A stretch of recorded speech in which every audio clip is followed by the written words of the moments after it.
Thank you for tuning in to the best parenting show on the internet, Post Daily Dose. It's the Post. It's the Post. It's the Post. The Post Daily Dose. It's the Post. It's the Post. It's the Post. The Post Daily Dose. It's the Post. It's the Post. Hey, good evening, Facebook family. Welcome to another episode of Post Daily Dose with me, your trusted parenting advisor, faithful guide and servant on the healing journey. What's my name? Big Papa Brian+Post. Hope everyone's doing fantastic this evening. I have a very, very special guest this evening. I'm in Boston, Massachusetts, and visiting some friends of mine from the UK. And one of those individuals happens to be the very famous author, Phil Ball. Phil is the author of a book called How to Grow a Human. Isn't that just a fantastic title? And so I'm sitting here talking to Phil, and he's telling me about his day. He's telling me about some of the research he's been doing. He tells me about his book, and I'm like, oh my goodness. We got to talk to my posties about this on Post Daily Dose. So, hey, Stefan from the Netherlands. So, with no further ado, here is Mr. Phil Ball. Phil, thanks for joining us. Pleasure. So, the book is already released. It hasn't been released here in the States yet, but it soon will be. Do you know when? I think in October. Okay, in October. So How to Grow a Human. Tell us about the premise of the book. Well, it arose out of a project that I was involved in London, which was a big project funded by a medical charity to do with dementia, trying to understand dementia better and to develop better ways of working with people who live with dementia. And a little part of this project was concerned with some people at the University College London who are trying to understand what early onset dementias, which are genetic. Here's Amber, who's listening in here. We have studio audience. So they're trying to understand the genetic condition that leads to this early onset Alzheimer's, which can afflict people in their 30s, 40s, 50s, much earlier than it normally would. So it's a genetic condition, and what they're doing to understand this is completely mind-boggling. I mean, when I came across it, I was astonished. They grow kind of mini brains of the people who have this genetic condition, and the way I want you guys to hear what he's saying because it's absolutely fascinating. And Phil and his family are here from London. He's doing some research and some writing at Harvard, interviewing some of the scientists there because that's what his background is in writing and research and scientific writing. And so I really want you guys to tune into what he's saying because it's just amazing. So you said that they are growing mini brains. Yeah, I mean, it sounds bizarre, but they really are like little brains. And the way that's done is that you can take a piece of tissue, a piece of flesh, a piece of skin, basically, some skin cells, that you can remove them from a person who has this condition and turn them into what are called stem cells, which are the cells from which we all grew as an embryo. So you sort of turn them back, almost like turning them back in time, into the kinds of cells that a very early embryo has. And once they're in that stage, they can grow into any kind of tissue that we have in our bodies. So you can grow them into neurons in our brains. You can grow them into a little bit of brain tissue. And this is what a mini brain is. So it's these reprogrammed cells growing from stem cells into neurons. And once they start growing into neurons, they start to they start to organize themselves into a structure that's a little bit like a little brain, as it would be in a growing fetus. But it's made from a bit of that person. Now, the amazing thing is that I had this done myself as part of this project. I had a little piece of tissue taken from my shoulder and turned into my own stem cells and then turned into a little mini brain of my own. It grows about the size of a lentil or a sort of split pea. It can't get any bigger than that without some of the cells starting to die because it has no blood supply. But the idea is that if you can grow these structures from people who have this genetic condition, maybe you can start to understand what's going wrong genetically that causes this early onset Alzheimer's. Now, I'm happy to say I don't have that genetic condition, but I was part of this project because they thought it would be interesting to have someone like me, a writer, and also an artist took part in this project, a visual artist, to have our mini brains grown, and then we'd respond to it in some way. And this book really was my response to it, because having gone through this procedure, it raised a whole load of questions, not just about what might be done medically with these technologies to, grow parts of ourselves, because you could perhaps regrow other organs if they were, as they wear out, as we get old, it's possible that we might be able to regrow some of them. But it also raised, and particularly because it was a little brain grown from my cells, it raised a lot of questions for me about what we mean by the self. And, what it was, this little entity that was growing in an incubator 5 miles across town from my tissues, from my cells, into a little brain-like structure. That mimicked your brain. Well, that mimicked it kind of crudely, because, unlike, whereas in... Well, it is grown in a petri dish. It's got to be a little crude. Exactly. If it was growing in in a fetus, when our brains grow, as we are a little fetus, they get signals from the cells surrounding it, which sort of tell it what it has to do and how to grow and where to grow the sort of spinal column and so on. And these little brains don't have those signals, so they don't grow perfectly. And they're so small that there's certainly nothing like thinking or sentience in there. We're pretty sure about that, at least at this stage when they're so small. But they're signaling to each other, so there's kind of neural activity going on in there, and so they're like a little model brain that you can use to understand brain development without all the the ethical complications that you have from studying our own brains. And so then because this research was done primarily for early onset Alzheimer's. That's why these people were doing it. Okay. But there are other people who are growing mini brains to understand other conditions, like microcephaly is one of them. Okay. And this is the condition that arises from Small people who get... syndrome. So it's what can result from if a pregnant mother is catches the Zika virus. This is the real problem with the Zika virus. If you get it while you're pregnant, then this can result. And so there are people trying to understand that condition as well. And there is some hope. It's a long, long way off. We don't know yet whether it will work, but there is some research on this that because you can grow these cells into neurons, that it may become possible eventually to use it as a treatment. Maybe some kind of, I wouldn't necessarily say cure, but something that might help Alzheimer's itself, because in Alzheimer's, basically it's our cells, brain cells, dying, and so you get these kind of voids in the brain. But it may be that at some stage you will be able to introduce those cells somehow, maybe into the bloodstream that get to the brain, and then they'll start to wire themselves up into the brain, and maybe create tissue that it won't have our memories in, but it will work to help us do cognitive processing. So it may be some sort of treatment. It's fascinating. So the book is now available in the UK. So Stefan, just answering your question there. Phil, when did you start your interest in scientific writing and research? Well, that goes back a long way now, I guess. I mean, I trained as a physicist. Well, first of all, I trained as a chemist, and then I did a PhD in physics. So it's a long way from, I'm here, as you say, visiting Harvard Medical School. It's a long way from physics. Yeah. But these days, there's a lot of overlap between many different disciplines and techniques that have been developed in physics, like MRI for brain scanning, fMRI. It arose from work in physics and is now being used in medicine. So there's a lot of applications of physical techniques in medicine. But I've been writing about all areas of science for 2 or 3 decades now. Okay. And that takes me right across the field, from quantum physics to this kind of medical research to areas in environmental science. It's whatever comes along, whatever grabs my interest. Are you familiar with the Russian researcher who wrote the book Flow, Mikhail? No, I don't know. So he wrote a book called Flow.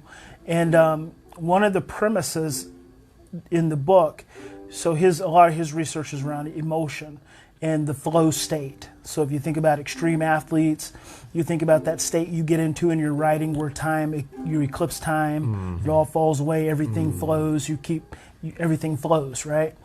Well, one of his premises in the book is that if you want to create a genius, you emotionally neglect the child. Because if you emotionally neglect the child, what the right hemisphere doesn't get, the left hemisphere compensates for.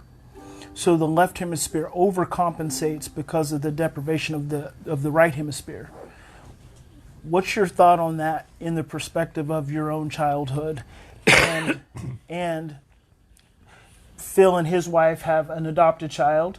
From your experience in China and orphanages and things of that nature. Because I just sat here and had dinner and we discussed his daughter's 13 years old. He's got two daughters, 13 and 9. And she's 190 pages into a novel, and she's got a process that she's writing, which I think is amazing and on a genius level.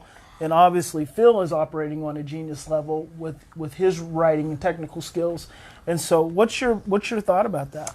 There's at the moment there's a lot of interest in trying to understand processes of creativity, where that comes from in the human mind, and whether we can replicate it in artificial intelligence. There's a lot of interest in that at the moment. And I kind of feel the truth is we don't really understand where it comes from or even how to define it. At the moment, I think there's a sort of tendency amongst neuroscientists to slightly sort of pull back from this idea of genius. Certainly in science, we've had this sort of idea that science is sort of propelled forward by lone geniuses, and Einstein being the obvious example. I think increasingly it's recognised that actually you need all sorts of people in science. And you do get, people like Einstein are real anomalies, and it's fantastic when they come along, but most of science is a team effort with people using very, very different skills. And I guess I'm a little bit wary actually of the of the notion of genius as though there are these special people that are different from the rest of us. I think it feels to me like you need people with all sorts of different skills. So there are some people who are just very, very good at burrowing into a subject, getting right down into the details, and might have difficulties in interacting socially with other people. You also need people who are fantastic, team players, who are very good at making connections between people. So I guess I kind of feel what we need for new ideas and creativity, certainly in science, is a whole range of capabilities. Actually, we need science to be broader, to bring in a broader demographic than we've got at the moment. I think that's really, really important.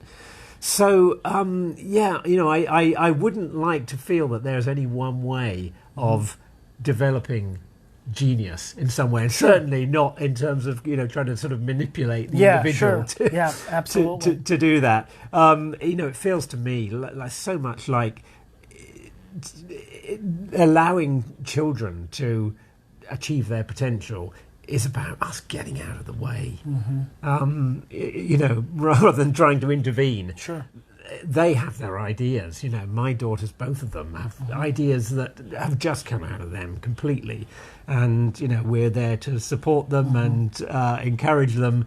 But it's brought home to me. I mean, having the two kids has brought home to me how much that's the case. That we're not going to shape them.